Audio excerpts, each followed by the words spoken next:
फिर वापस नहीं आएगा। इस इनकलाब के अंदर मैं चाहता हूं आप सब शामिल हो।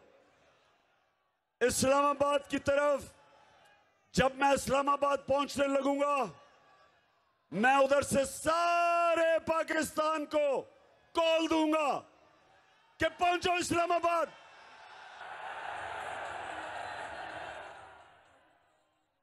और जरूरी नहीं कि आपको गाड़ी की जरूरत है। अगर गाड़ी नहीं है, बस पे आ जाना। बस नहीं है, मोटरसाइकिल पे आ जाना। मोटरसाइकिल नहीं है तो साइकिल पे आ जाना। और अगर साइकिल नहीं है, पैदल आ जाना।